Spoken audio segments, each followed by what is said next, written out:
I still remember that morning like it was carved into my mind with the sharpest detail, the kind of morning that settles deep into your bones and stays with you forever. It was my 69th birthday, and for once in a long time, I was filled with something I hadn't felt in years. Hope. Hope that things could be different with my son Eric. Hope that maybe, after all the silence, all the missed calls and bitter words, we might find some common ground again. That morning, the world was calm, and I was looking forward to a simple day. A day on the lake, just me and Eric, fishing like we used to when he was a boy. I'm Mark Bennett. I spent 6 years in the Navy SEALs, and those years shaped me in ways people don't often talk about. It wasn't just the training or the missions, it was the discipline, the patience, the grit to keep going when everything inside you screams to quit.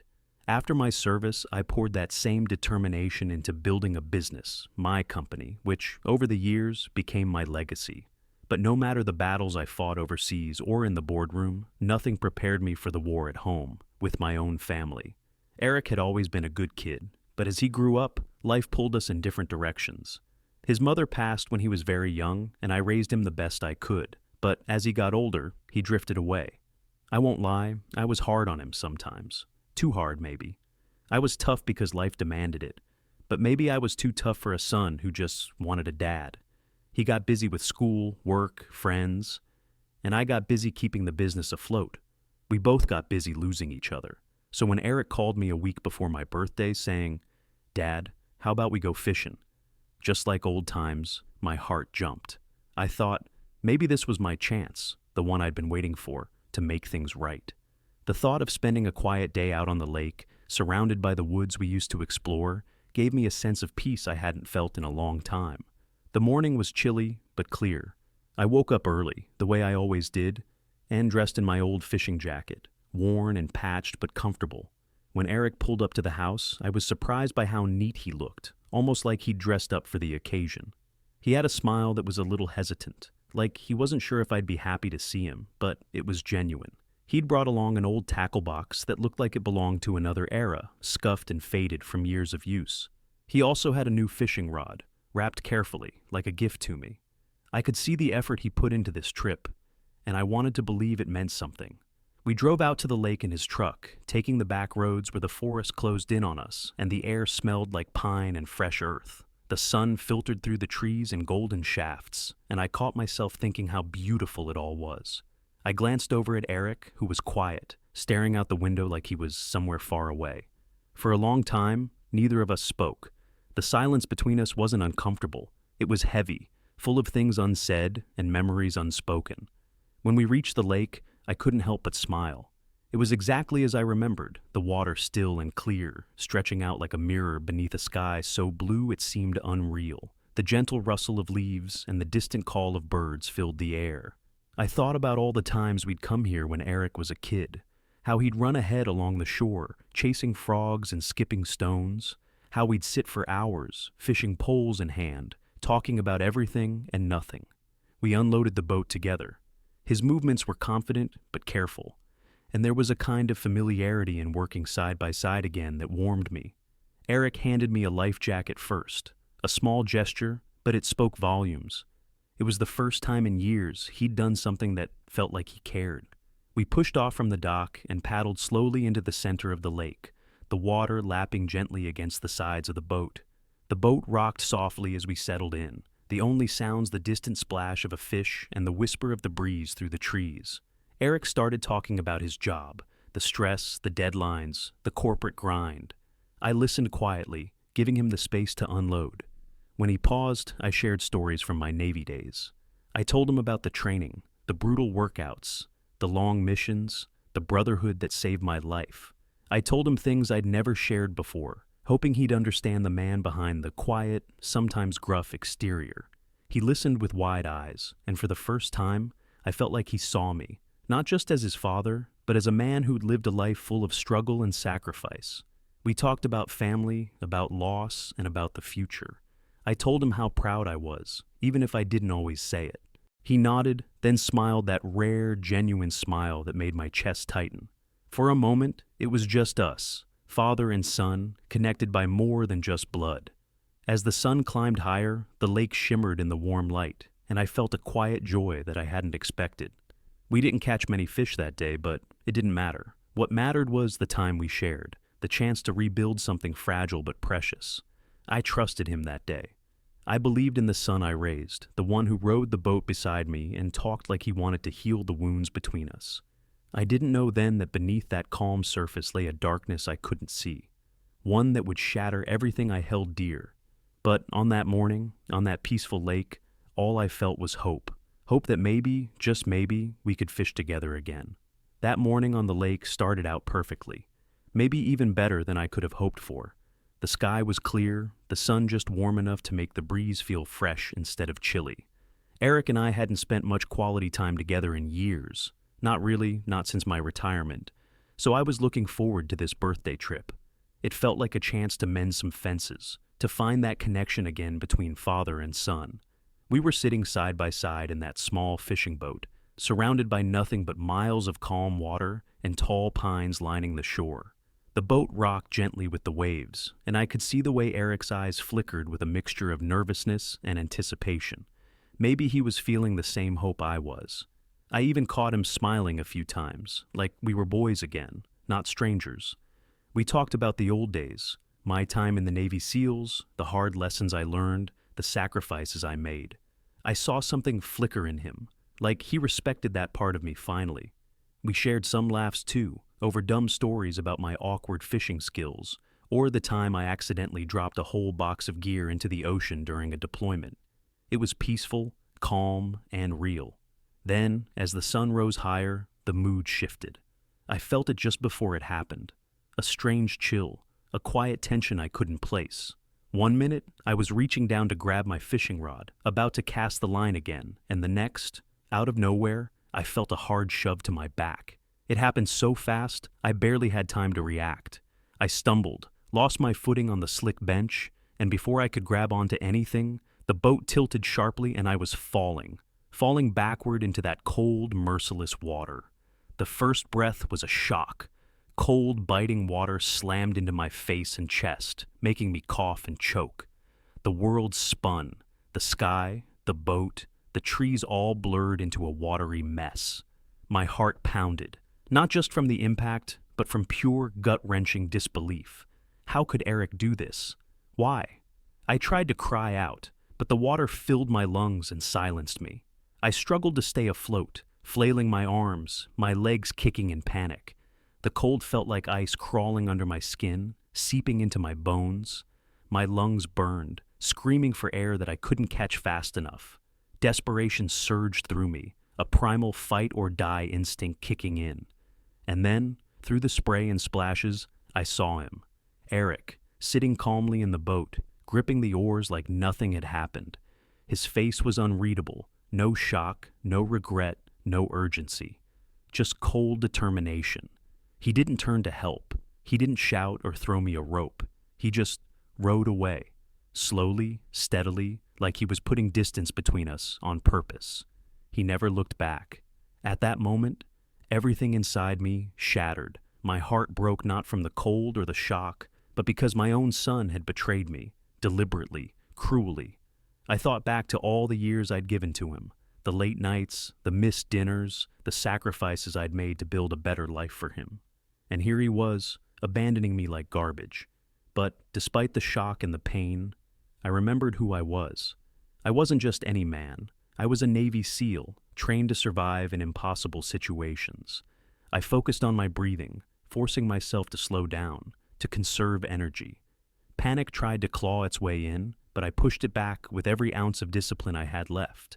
I scanned the lake for anything, a piece of wood, a floating log, a branch, something to cling to. My fingers scraped over weeds and debris until I grabbed a thick waterlogged branch. Clutching it with numb fingers, I pulled myself up just enough to catch a breath. I started kicking toward the shore, each stroke a battle against the cold and exhaustion. The water seemed to freeze my limbs, but I refused to give in. I thought about my late wife, the kids, my grandchildren, every reason I had to keep fighting. If I died out here, all of that would be lost. The boat kept drifting farther and farther, and the man who'd once been my son kept rowing away, silent, unmoving, leaving me behind to drown. It wasn't just physical survival I needed now. It was something more. I needed to survive the betrayal, the heartbreak, the crushing loneliness of knowing your own flesh and blood wishes you dead. After what felt like hours, I finally reached the muddy shore, dragging myself up, soaked and shaking uncontrollably. My clothes were heavy with water, my skin numb and blistered by the cold, but I was alive, and I was furious. That quiet lake had become a battlefield, and my enemy wasn't some stranger. It was Eric, my son, my flesh and blood, the man who had tried to erase me with a single silent push. But I was still here, and I was going to make damn sure everyone knew it. After pulling myself out of that freezing lake and barely making it back to shore, I thought the worst was behind me. I was cold, bruised, and exhausted. But I was alive. More than that, I was determined to understand what had just happened. Why would my own son, Eric, shove me into the water and row away like I was nothing but a piece of garbage? There had to be a reason. I didn't understand it yet, but I knew I couldn't just sit and wait. When I finally got home, still dripping wet and shivering, I expected concern, maybe even relief from my family. Instead, I walked into a different kind of storm. The house was eerily quiet. My phone had a dozen missed calls, and the moment I turned on the news, I realized the nightmare had already been spun without me. There it was on every local channel and in the evening headlines: Mark Bennett, presumed drowned in fishing accident, death certificate issued. Just like that, I was declared dead, not missing, not presumed lost, officially, legally dead.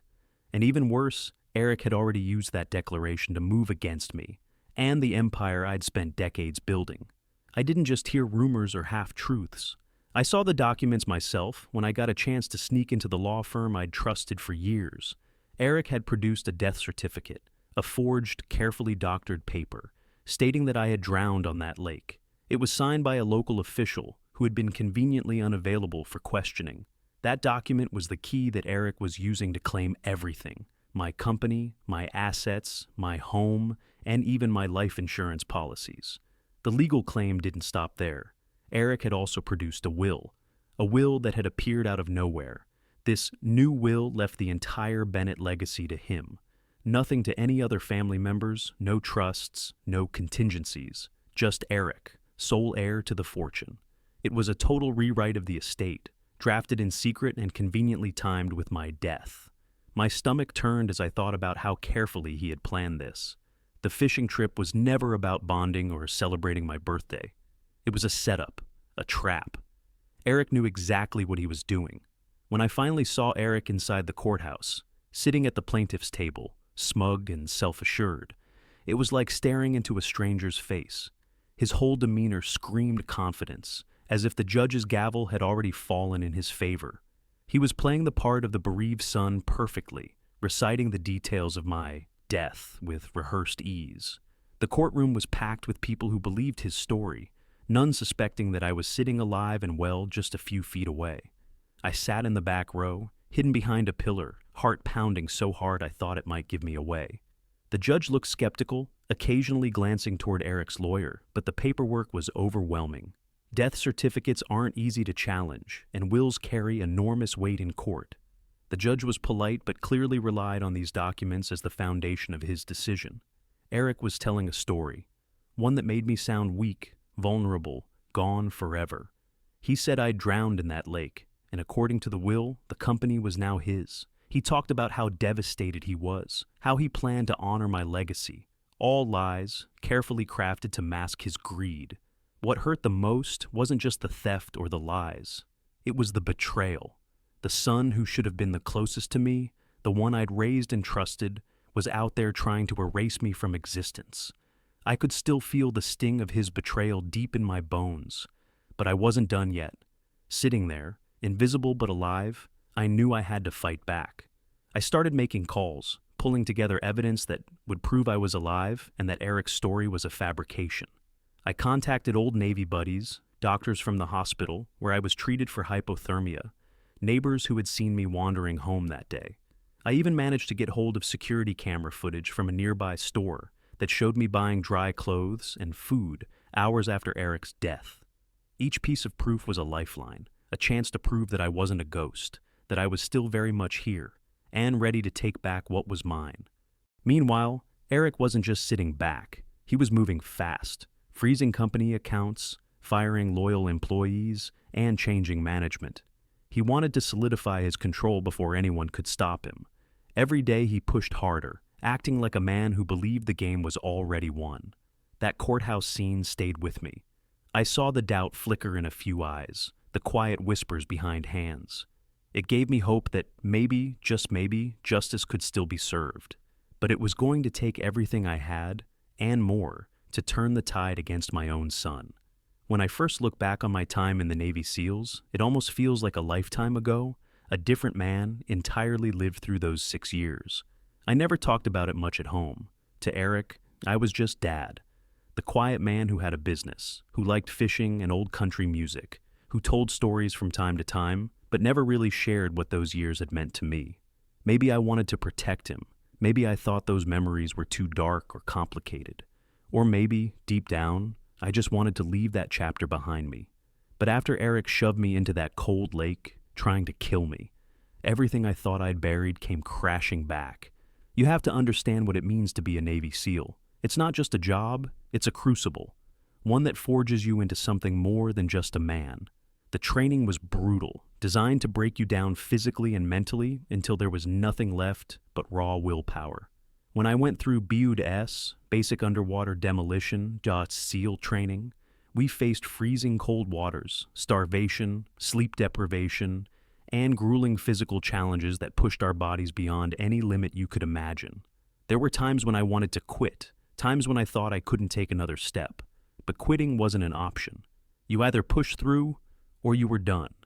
That discipline, staying calm, focused, and in control no matter the odds, that's what saved my life in that lake. I still remember the moment Eric shoved me overboard like it was yesterday. The shock of cold water hitting me was like a punch straight to my chest. My lungs burned as I struggled to catch my breath, the shock making it hard to think clearly. But something deep inside me kicked in. I forced myself to slow my breathing, to stop the panic from flooding my mind.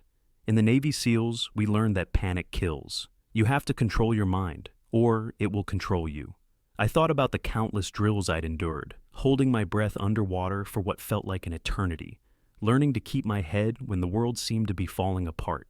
I had survived freezing nights alone in the wilderness, navigated through dense forests with nothing but a compass, and pushed through pain that felt like it would tear me apart.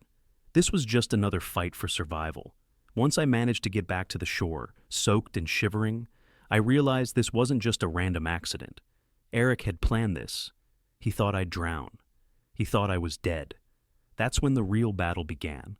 Not just to stay alive physically, but to fight for my identity, my business, and the truth. In the days that followed, I found myself digging through old memories, looking for strength and answers. I pulled out journals I kept during my SEAL days, handwritten notes on training exercises, survival techniques, mental strategies. Reading through them brought back every lesson I'd learned: how to stay alert, how to analyze threats, how to plan moves carefully. The Navy SEAL ethos wasn't just about brute strength. It was about adaptability, patience, and resilience. I reminded myself that no matter how dark things seemed, giving up was not an option. Physically, I began to rebuild my body, slowly but deliberately. After years of a quieter life, the muscles I once honed were weak, but the muscle memory remained. I started working out every day, running, lifting weights, practicing breathing exercises. It was more than exercise. It was a way to reconnect with the part of me that refused to be buried. Emotionally, I knew I needed allies. I reached out to a few old Navy SEAL brothers, men who knew me better than anyone. We met discreetly, sharing stories and support. They reminded me that mental toughness was just as critical as physical strength. They taught me how to channel anger and betrayal into focus, not despair. At the same time, I began to educate myself about the legal fight ahead. Eric's plan wasn't just about trying to kill me physically, it was about stealing everything I built. I studied wills, inheritance laws, and corporate governance. I hired a lawyer, but I made sure I understood every detail because I couldn't afford to be caught off guard. I approached this fight like a mission: gather intel, analyze weaknesses, build a strategy. The Navy SEAL training had taught me to be patient, to wait for the right moment, and to strike decisively. And I thought about Eric, the son I raised, the boy I had hoped would follow my example. I grieved for the betrayal, but I refused to let it break me. I knew that to win this, I had to be smarter, stronger, and more determined than ever before. When the day came to walk back into that courtroom, alive, breathing, and ready to fight, I wasn't just a man defending his life. I was a Navy SEAL, armed with every lesson I'd learned in battle, every ounce of strength I had left, standing tall to reclaim my name and my legacy. Because no matter what Eric thought, no matter how hard he tried, I was still here, and I was ready to finish this fight. The morning I walked into that courtroom was the hardest day of my life, and also the most important. After all the pain, the betrayal, the fear of losing everything I'd worked for, I was finally ready to face the man who had tried to erase me from this world, my own son, Eric. I remember waking up before dawn that day. The sunlight hadn't even started spilling through the windows of my modest apartment yet. I sat in my old Navy SEAL jacket, the one I kept for strength and memory, running my fingers over the patches. 6 years I'd spent serving my country, learning to endure pain, adapt to any situation, survive against all odds. And now, those years were about to be put to the ultimate test, not in the field, but in the courtroom. Eric's betrayal wasn't just a personal attack. It was an attempt to steal my legacy, to take my name, my company, and everything I'd built from scratch. He thought by pushing me into the lake and faking my death, he could quietly take over Bennett Enterprises. What he didn't count on was that I'd lived through it and that I was ready to fight back with everything I had. When I arrived at the courthouse, the atmosphere was thick with anticipation. Reporters buzzed around, their cameras flashing, people whispering in disbelief that I, Mark Bennett, was alive. For years, they'd believed the story Eric had carefully woven, that I'd drowned in that lake on my 69th birthday. Walking through the grand doors, I could see Eric sitting smugly at the plaintiff's table, surrounded by high-powered attorneys, his face a mask of confidence and entitlement. He looked as if he already owned everything. The company, my fortune, even my memory. But I knew better. I knew what I'd endured. I knew the truth. My own lawyers handed me a thick stack of papers, my arsenal against the deceit. It included the forged death certificate, a fake will, financial records proving no funeral expenses were paid, eyewitness accounts of me struggling in the lake, and even marina security footage showing Eric rowing away alone. The courtroom fell silent as the judge took his seat and called the session to order. Eric's lawyer began, narrating the tragic story of my death, showing the falsified documents and insisting Eric was the rightful heir. They portrayed him as the grieving son, left to pick up the pieces. I sat quietly, waiting for my moment. Then it was my turn. I stood up, heart pounding but voice steady. "Your Honor," I began, "my name is Mark Bennett. I am very much alive." The courtroom gasped. I locked eyes with Eric, seeing the flicker of panic in his gaze, the way his confident facade cracked for the first time. I told the story of that day on the lake, how Eric pushed me overboard, rowing away thinking I'd never surface again. I described my struggle to stay afloat, my desperate fight against the cold water, and how I used every ounce of strength and training from my Navy SEAL days to survive. I presented my proof, official military records showing my service, the eyewitness statements from fishermen who saw me alive after the supposed drowning, and the security footage from the marina that caught Eric rowing alone. I showed the court the forged death certificate, stamped and signed with false information, and the will that had appeared mysteriously after my disappearance. Eric's lawyers tried to interrupt, to dismiss my evidence as fabricated or irrelevant, but the judge allowed me to speak and present my case fully. Witness after witness testified to my survival and to Eric's suspicious behavior. I talked about the years I had spent building Bennett Enterprises, the sweat and sacrifice, and how Eric's greed led him to betray his own father. I shared stories of my Navy SEAL training, the long hours of grueling physical and mental preparation that had kept me alive in situations far worse than any courtroom battle. The atmosphere in the courtroom was electric, charged with disbelief and slowly growing support. People began to realize that the man they thought was dead was standing right there before them, demanding justice. As the evidence mounted, Eric's confident demeanor crumbled. He became defensive, angry, and desperate. His lawyers fumbled to find counterarguments, but the facts were undeniable.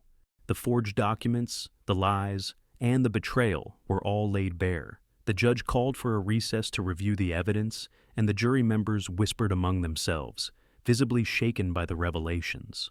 Walking out of that courtroom for the break, I felt a mix of exhaustion, relief, and a renewed determination. I wasn't just fighting for my company or my fortune. I was fighting for my name, my legacy, and for the truth to be heard loud and clear. That day was far from over, but I knew I had dealt Eric a serious blow. The battle for justice was underway, and I was ready to see it through to the end, no matter what it took. The moment the judge delivered the verdict, it felt like a weight that had been crushing my chest for months finally lifted. The courtroom was packed, buzzing with tension that turned to stunned silence as the judge ruled unequivocally in my favor. Eric's claims were dismissed, his forged death certificate declared a fraud, and the so-called will nullified. The court recognized me, Mark Bennett, as the rightful owner and leader of Bennett Enterprises once again. Walking out of that courthouse, the sunlight seemed brighter, the air cleaner, like the world was giving me a fresh start. I wasn't just a survivor anymore, I was a victor. I looked around and saw a handful of familiar faces, longtime family friends, loyal employees, and distant relatives who had stood by me through the storm. Their quiet nods and supportive smiles felt like a balm for the wounds Eric's betrayal had left. Reclaiming the company was about more than business. It was about restoring trust, rebuilding relationships, and proving that integrity and perseverance still mattered. I knew it wouldn't be easy. The damage Eric had done went beyond legal papers. He'd poisoned some minds and fractured family ties. But I was ready to fix that, one step at a time. In the days that followed, I met with the board of directors and key executives. They were relieved to have me back at the helm, ready to steer Bennett Enterprises through calmer waters. I made it clear that I intended to implement stricter governance and transparency to prevent anyone from pulling a stunt like this again. No more secrets, no more lies. The company's financials needed thorough audits, and we began restructuring plans to focus on long-term growth, employee welfare, and community involvement. Principles I'd always believed in. My years as a Navy SEAL had taught me the importance of teamwork and leadership under pressure, lessons I was eager to bring into this new chapter. Personally, I reached out to family members who had distanced themselves during the ordeal. Some were hesitant, others guarded, but slowly, conversations began to heal the deep scars left by Eric's actions. Forgiveness wasn't easy, but understanding and honesty laid the groundwork for rebuilding those bonds. Most importantly, I took time for myself, reflecting on the journey, the betrayal, the fight for justice, and what lay ahead. At 69, I realized life was far from over. I had been given a second chance not just to live, but to thrive. Standing tall outside the courthouse that day, I felt a sense of peace I hadn't known in months. The fight had been brutal, but it reminded me of who I was, a man shaped by resilience, honor, and unbreakable spirit. Eric's betrayal nearly took everything from me, but it couldn't break me. Instead, it forged a new beginning, and this time, I was ready to face whatever came next, stronger, wiser, and surrounded by those who truly mattered.